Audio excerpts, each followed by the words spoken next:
अभी चुनाव आने वाला है, क्या इरादा है? क्यों जल्दी क्या पसंद है राहुल गांधी? बड़े भाई है मेरे, और उनकी दो खासियत है। एक तो वो सच्चाई हमेशा बोलते हैं, मतलब यहाँ तक कि कभी कभी मैं भी चल जाती हूँ क्योंकि कभी कभी सच्चाई सुननी अच्छी नहीं लगती है ना, लेकिन भैया हमेशा सच बोलते हैं, किसी को अच्छा लगे ना लगे, ये उनकी खासियत है। तो एक बात तो स्पष्ट है कि आपके सामने आएंगे, आपसे कुछ कहेंगे, आपसे कोई वादा करेंगे, तो ऐसा वादा नहीं होगा जो वो पूरा नहीं कर पाएंगे, वो सच ही बोलेंगे। दूसरी खासियत क्या है कि वो अन्याय को बिल्कुल बर्दाश्त नहीं कर सकते। इसको इधर रख दो, नहीं तो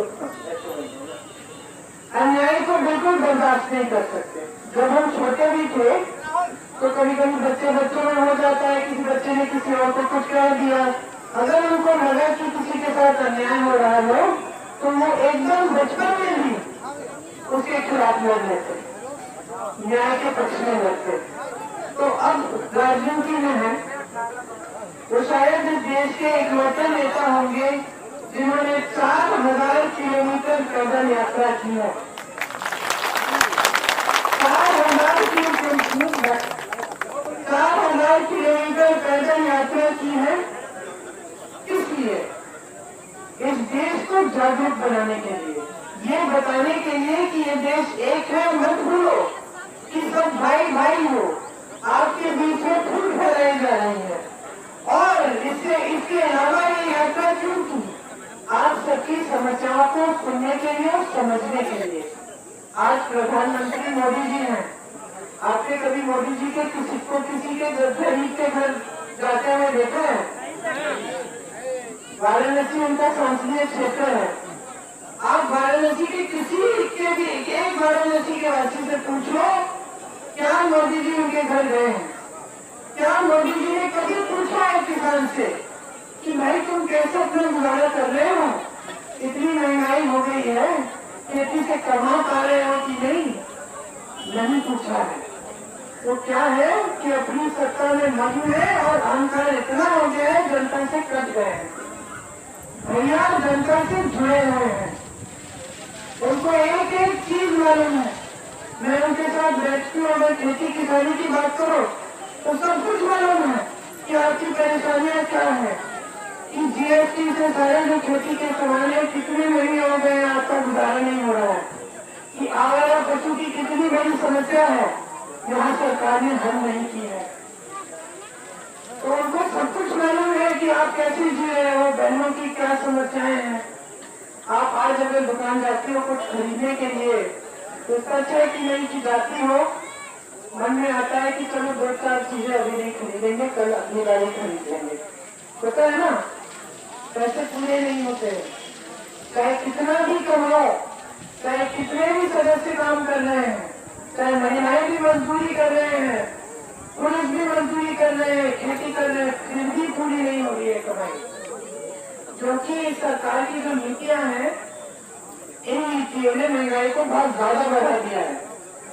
आपके जो टैक्स है, टैक्स मतलब जो जीएसटी है, हर चीज में है, और आपको लगता है कि बड़े बड़े जो खरबपति हैं इनका भी टैक्स बढ़ाया जा रहा है? नहीं बढ़ाया जा रहा है। मोदी जी की सरकार ने 16 लाख करोड़ रुपए, सोच भी सकते हैं कितनी रकम है, 16 लाख करोड़ रुपए खरबपतियों के माफ किए हैं। और यहाँ उत्तर प्रदेश में जहाँ इन्हीं की सरकार है प्रदेश की, यहाँ किसान आत्महत्या कर रहा है 1 लाख रुपए के लिए, 50,000 रुपए के लिए, जिसका कर्ज वो चुका नहीं पा रहा है, और उसके लिए 1 रुपया माफ नहीं है। आप बच्चों को पढ़ाते लिखाते हैं, बहुत मेहनत करते हैं। जब बच्चा सक्षम होता है, शिक्षित होता है, तो सिर्फ बच्चे की मेहनत नहीं है, माता पिता की मेहनत है, परिवार के सारे सदस्यों की मेहनत है उसकी शिक्षा में। आप मेहनत करते हैं, कभी कभी कर्ज लेते हैं उसको ट्यूशन भेजने के लिए, भर्ती की परीक्षा करेगा, किसी न किसी तरह से बच्चे की परवरिश करते हैं, कोई मजदूरी करेगा, कोई दिहाड़ी का काम कर लेगा, है कि नहीं? फिर वो बच्चा शिक्षित होता है, आपने सारी मेहनत कर ली, अब पता चला कि वो भर्ती की परीक्षा दे रहा है, पेपर लीक हो रहा है, घोटाले हो रहे हैं, घोटाले करने वालों पे कार्रवाई नहीं है क्योंकि ज्यादातर सरकार से मिले हुए हैं। अब बच्चा अपना भविष्य क्या देखता है? वो देखता है कि मैंने इतने सालों की पढ़ाई की, मैं बोझ बन रहा हूँ अपने माता पिता पे, माता पिता कुछ भी करके मेरे लिए पैसे इकट्ठे करके मुझे ट्यूशन भेजे, मैं पेपर करता हूँ, पेपर लीक होता है, दोबारा करता हूँ, दोबारा लीक होता है, कोई घोटाला निकल जाता है, नियुक्ति नहीं होती और मेरे साल पे साल गवा रहा हूँ मैं, नौकरी नहीं मिल रही। और ऐसे बच्चों से मैं मिली उनको फंसते हैं क्योंकि इतनी बार परीक्षा की, इतने साल हो गए, 2 साल 3 साल नियुक्ति के लिए इंतजार करते हुए कि अब वो ठीक है, क्या करें?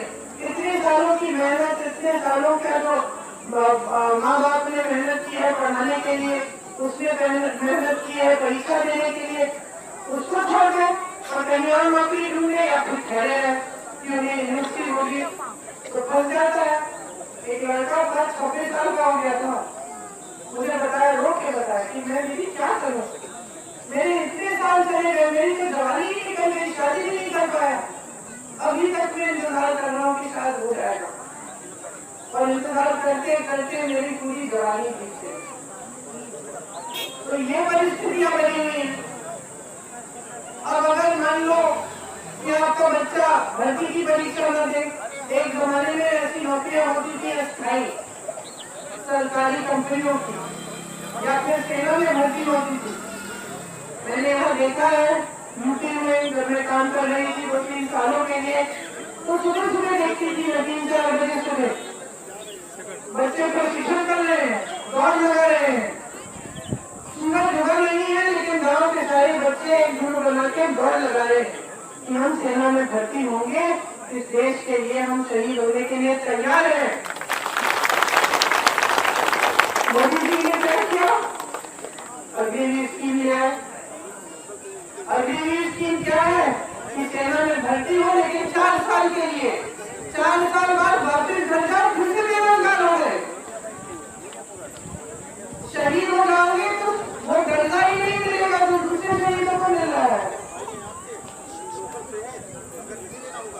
तो इनकी सरकार ने हर स्तर पर जो गरीब है, जो किसान है, जो देश का आम आदमी है, नौजवान है, बहने हैं, आपको कंट्रोल करने का काम किया है, आपकी उम्मीदों को, आपकी आशाओं को, आपकी महत्वाकांक्षाओं को तोड़ने का काम किया है। तो आज आप आगे देख क्या सकते हैं, भविष्य में क्या है आपके लिए?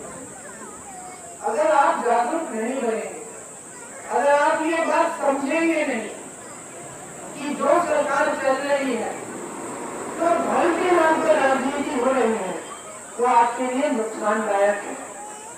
अमेठी में पिछले चुनाव में बहनों आपके घर आए, भाजपा की उम्मीदवार गई और दुर्दुनिया कराया और दुर्दुनिया में शपथ लगाया कि भगवान राम के नाम पर शपथ लो, भाजपा में वोट दोगे।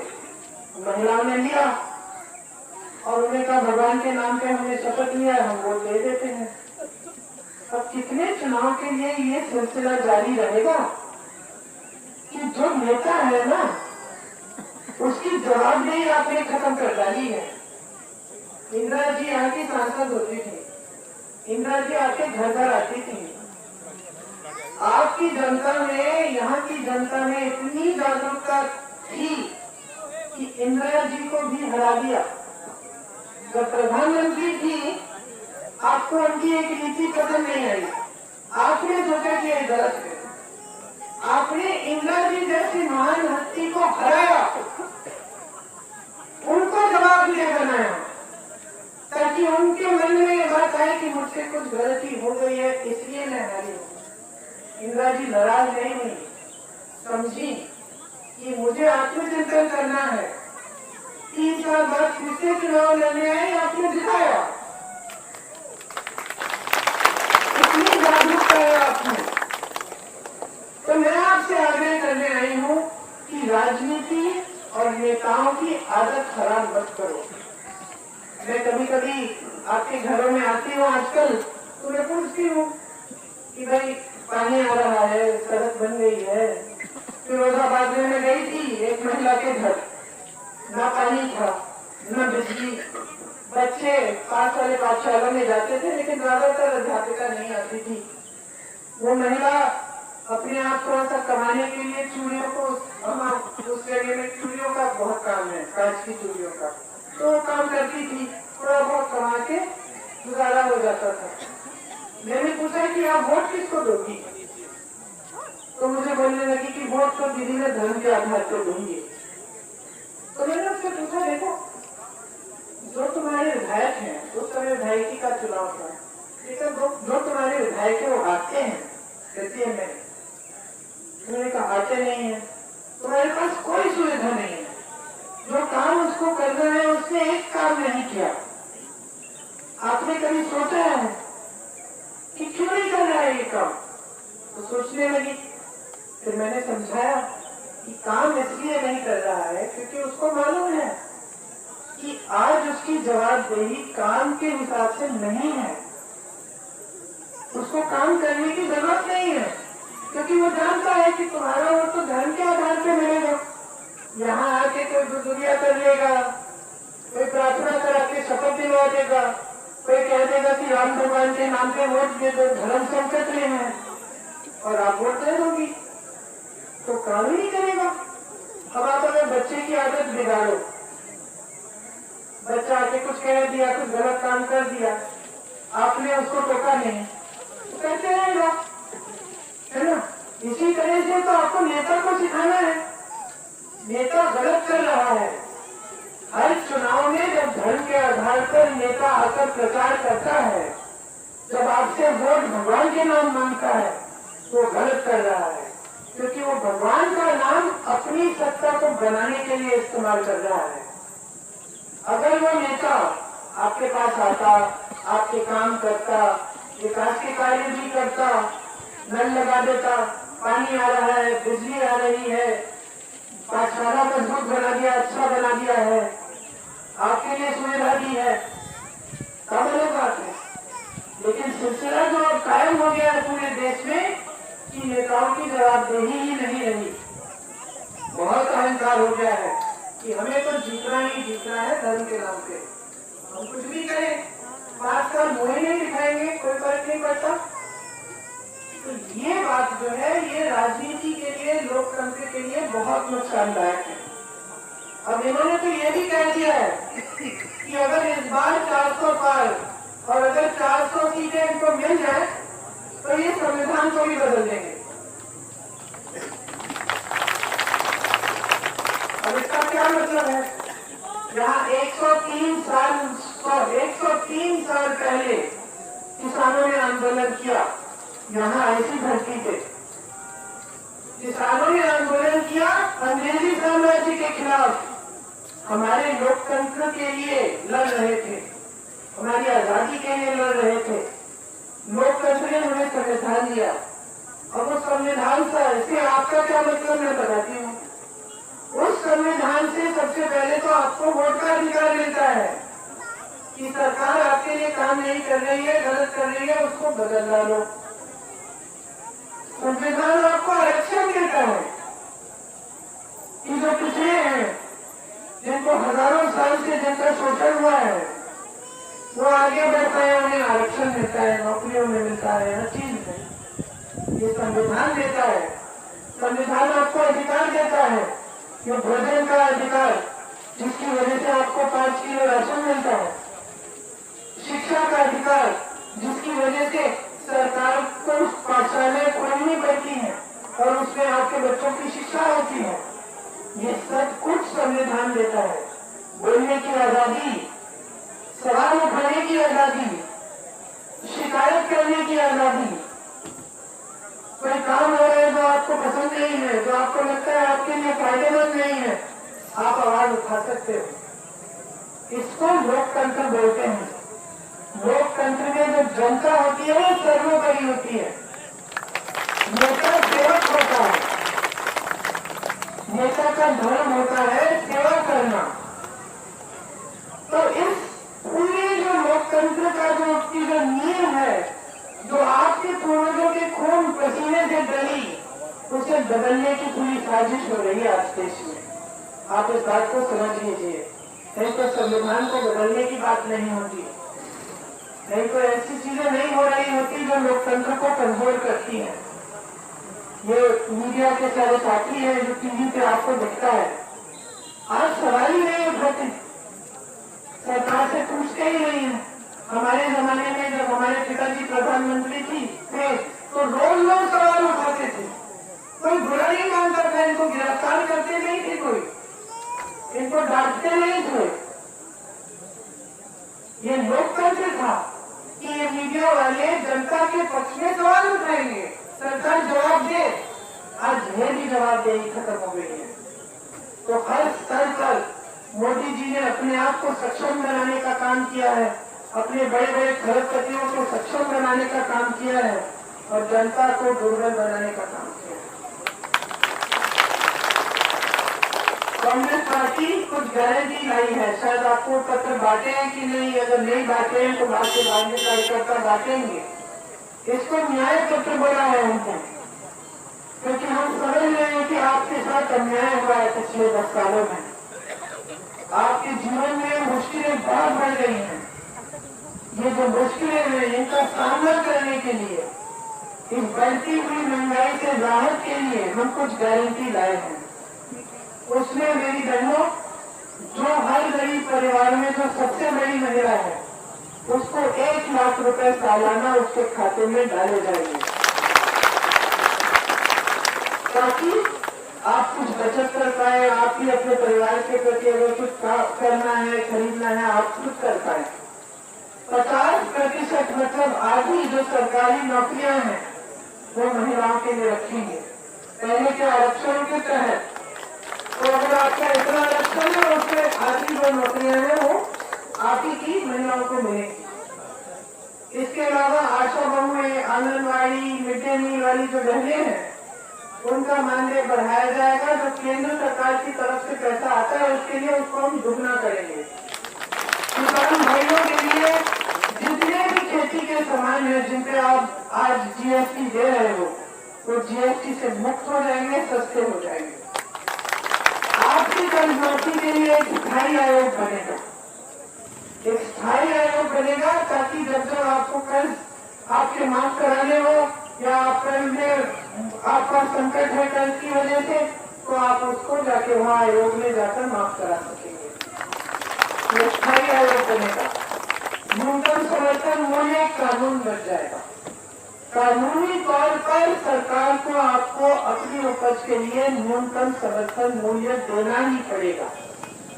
पूरे देश भर में श्रमिकों का अक्सर शोषण होता है, मजदूरी बहुत कम दी जाती है, खासतौर से ठेकेदार कई बार कम मजदूरी दे देते हैं, कोई पूछने वाला नहीं है। हम एक कानून बनाएंगे कि देश भर में 400 रुपए से कम दिहाड़ी कोई नहीं दे पाएगा।